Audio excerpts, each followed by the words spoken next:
Coucou les amis, nous sommes le dimanche 5 avril 2020 et c'est la Saint-Irène. Bonne fête à toutes les Irènes. Rien à voir avec le divin enfant, car vous le savez, Irène est le divin enfant. Bref, nous sommes à J+23 déjà de la fermeture temporaire de Disneyland Paris. Heureusement, pour agrémenter nos journées, plus que 2 jours à patienter avant l'arrivée en France de Disney+. Enfin, je vous présenterai d'ailleurs 2 contenus exclusifs de Disney+, en fin d'émission. Mais d'abord, on enchaîne avec les grands anniversaires dans l'histoire Disney et bien plus encore, c'est juste après le générique.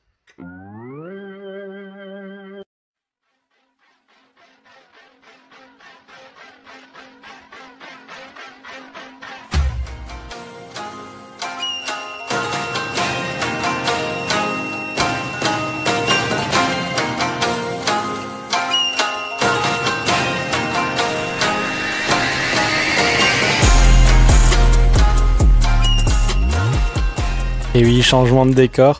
Je pense que d'ailleurs vous aurez cette vidéo un peu tard dans la soirée parce que du coup il y avait beaucoup trop de vent dehors, donc le temps d'emménager ça en intérieur. Avant d'enchaîner avec les grands anniversaires dans l'histoire Disney, l'image du jour, on continue avec les élans de générosité et de solidarité avec cette photo d'un soignant du service de réanimation en neurologie à l'hôpital Piétier-Salpêtrière qui témoigne du don exceptionnel que Disneyland Paris a fait en offrant des ponchos notamment un peu partout comme des surblouses. Encore une fois, merci et bravo à eux. Pour ce qui est des grands anniversaires donc dans l'histoire Disney, tout d'abord cette date il y a 406 ans, donc le samedi 5 avril 1614, le mariage de Pocahontas. Et oui, vous le savez sans doute, le grand classique d'animation Disney qui est Pocahontas est inspiré d'une réelle histoire. Il y a du vécu derrière tout ce scénario et Pocahontas a vraiment existé. Et donc c'est la fille du chef des Indiens Powhatan, du nom de Pocahontas, qui épousa alors à cette date John Rolfe à Jamestown en Virginie. Le but de ce mariage à l'époque était d'assurer la paix entre les colons de Jamestown et les Amérindiens, ce qui fut le cas pendant de nombreuses années par la suite. On continue donc avec cette date il y a 55 ans, donc là on est bon dans le futur.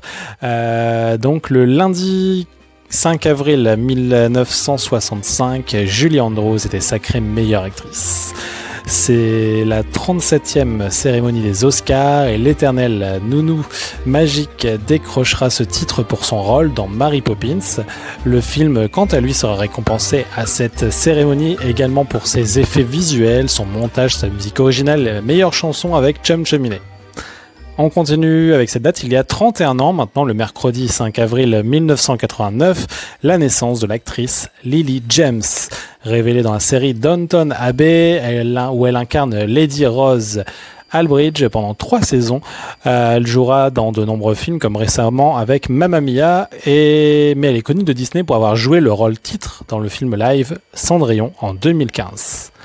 Il y a 22 ans maintenant, c'était un dimanche 5 avril 1998, l'ouverture de l'attraction The Enchanted Tiki Room Under New Management. Alors, en fait, la très célèbre et génialissime attraction Enchanted Tiki Room a ouvert d'abord à Disneyland, donc en Californie, le 23 juin 1963, par Walt Disney lui-même, mais elle fut ajoutée le 1er octobre 1971 à Walt Disney World, donc en Floride, dans le parc Magic Kingdom, en même temps que le parc lui-même. Mais en 98, donc à cette date, il y a eu du changement. La version de Walt Disney se voit perturbée par les remarques et les bêtises de Lago, le perroquet de Aladdin, et Zazu, le Calaos de Roi Lion. Cette version remaniée et mise à jour aura quand même duré 13 ans, jusqu'à ce qu'à force d'avoir des remarques négatives de passionnés, considérant que cette version était une parodie de l'original, Disney World fit machine en arrière et reproposa à l'été 2011 la version d'origine que l'on connaît aujourd'hui, Enchanted Tiki Room. Et il y a 12 ans, le samedi 5 avril 2008, l'inauguration de notre TOT, The Hollywood Tower Hotel. L'inauguration dans notre parc Walt Disney Studios a eu lieu le 5 avril, mais l'attraction était ouverte déjà depuis le 22 décembre 2007, soit 6 ans après l'ouverture du parc. À noter que cette version est visuellement presque identique à celle de Disney California Adventures à Disneyland Resort, donc en Californie, car même si la version californienne a été construite avant la nôtre, elle a repris les plans dessinés depuis longtemps pour Paris. C'est cette dernière par contre qui a fermé il y a quelques années pour devenir Guardian of the Galaxy Mission Breakout. Donc là en ce moment elle est complètement différente, hein.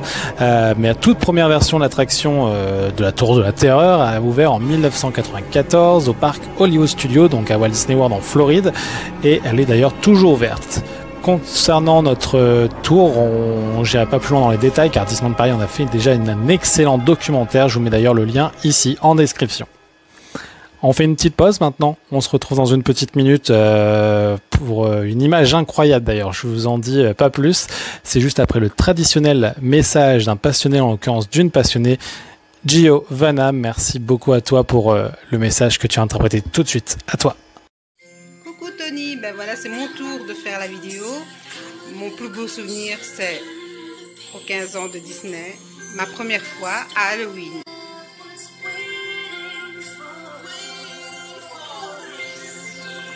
Step into the wonder.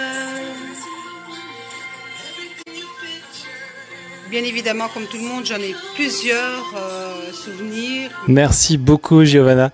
Vous aussi, envoyez-moi vos vidéos en horizontal, 1 minute 30 maximum, en message privé sur les réseaux sociaux, Facebook, Twitter, Instagram.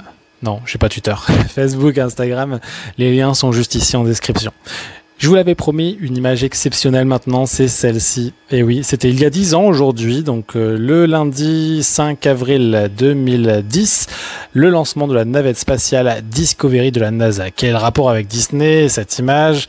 Il faut savoir que la NASA n'est pas si éloignée que ça de Disney World en Floride. Et à cette occasion, il n'est pas rare, lors de nombreux lancements, de l'apercevoir depuis les parcs à thème. Et cette photo sera donc capturée par un photographe du parc, donc un cast member, Kent Phillips, pour les curieux qui veulent en savoir plus sur à quoi correspondait la mission STS-131, à laquelle ce décollage était dédié. Le lien Wikipédia est en description juste ici en dessous. Une date un peu plus récente, une petite date, donc le vendredi 5 avril 2013, il y a 7 ans aujourd'hui, la sortie DVD Blu-ray des Mondes de Ralph. Un joyeux anniversaire à mes amis Facebook, Laura Barta, Danny Carlier et Ludivine CSB, et à vous qui me regardez, c'est votre anniversaire aujourd'hui. En ce qui concerne l'actu parc, rien à signaler aujourd'hui. On va continuer avec l'actu média, désolé pour ce petit bug. D'abord, n'hésitez pas, vous pouvez me suivre, comme je le disais, sur Instagram et Facebook. Les liens sont juste en dessous en description, ça vous permettra notamment d'avoir de nombreux compléments d'informations et l'actu en live de Disneyland Paris, de Disney de manière générale. Donc l'actu média, je vous disais tout d'abord avec Disney+, qui arrive dans une poignée d'heures maintenant, pour être exact, mardi à 2h01 du matin exactement. Je vous l'avais promis, 2 contenus originaux que vous découvrirez sur Disney+ uniquement dès après-demain. Je vous les présente dès maintenant. Donc, tout d'abord, je ne vous présente pas les contenus dont on connaît déjà l'histoire plus ou moins, comme la série dérivée de High School Musical ou le film live de La Belle et le Clochard. On a présenté avant-hier Togo et la série Journal d'une future présidente. On a présenté également hier les documentaires Il était une fois les Imagineers, les visionnaires Disney et Une journée à Disney. Aujourd'hui, 2 films avec des extraits en accéléré de la bande-annonce originale et le synopsis qui a été dévoilé il y a quelques jours dans un dossier presse envoyé aux journalistes. Je commence avec celui-ci, Timmy Failure, des erreurs ont été commises. Un film d'1h35 qui raconte comment un jeune héros pince sans rire et Total, son ours polaire imaginaire de 700 kg, dirige Total Failure et compagnie, une agence de détectives à Portland. Très sûr de lui, cet élève excentrique qui doit composer avec des adultes qui l'entourent. Une mère surmenée, le petit ami de celle-ci, son prof d'école et un conseiller d'orientation mandaté par l'école. Mais rien ne le détournera de la mission qu'il s'est fixée, devenir le meilleur détective du monde entier. Puis ce film radicalement différent, Stargirl. Un ado de 16 ans qui ne veut absolument pas faire de vagues fait la connaissance de Stargirl, une nouvelle venue pas comme les autres qui va bouleverser son existence et celle de tous les élèves du lycée, transformant à jamais la manière dont chacun se perçoit et voit les autres. Un film d'1h47 qui, comme Timmy Failure, des erreurs ont été commises, sera disponible exclusivement sur Disney+ à partir de mardi. Et pour terminer l'actu média, les programmes télé. Rien de particulier à la télévision aujourd'hui. Demain, en revanche, on repasse en semaine. Donc vous le savez, il y aura vos rendez-vous séries Disney, ABC, Fox habituels du lundi au vendredi avec Desperate Housewives, Grey's Anatomy, Malcolm et Zorro. Je vous invite à lire le programme télé sur les sites adéquats pour avoir les horaires et les épisodes en détail. Mais sur l'équipe, canal 21 de la TNT, il y aura une rediffusion du Tour de France de 1997 à partir de 13h30 et ce jusqu'à 17h. Quel rapport avec Disney? On y arrive tout de suite. Ce sont des images d'archives. Je n'en connais pas le montage, mais il est fort probable que l'on voit du Disneyland Paris là-dedans, parce que le parc était l'une des étapes du Tour de France, et oui, cette année-là, en 1997. C'est d'ailleurs avec des extraits de ce fameux Tour de France que nous nous quittons. Je vous remercie beaucoup de continuer à suivre la grande cérémonie du changement de jour. Abonnez-vous si ce n'est pas déjà fait. Merci beaucoup les amis. À demain. Jan Ullrich, voilà les leaders de ce Tour de France. Et c'est parti. Le départ officieux avec Zabel qui se signe, avec Ullrich qui se signe également.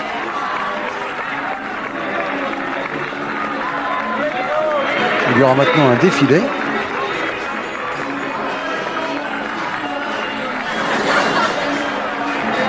Alors que les rails ont été comblés, vous avez vu les rails qui servent dans Main Street là, pour le petit train ont été comblés pour que les coureurs ne chutent pas, ce qui est une belle attention, parce que c'est vrai qu'il n'y a pas de course dans Main Street, mais que pour que les coureurs cyclistes soient dans les meilleures conditions, on a comblé ces rails, c'est bien.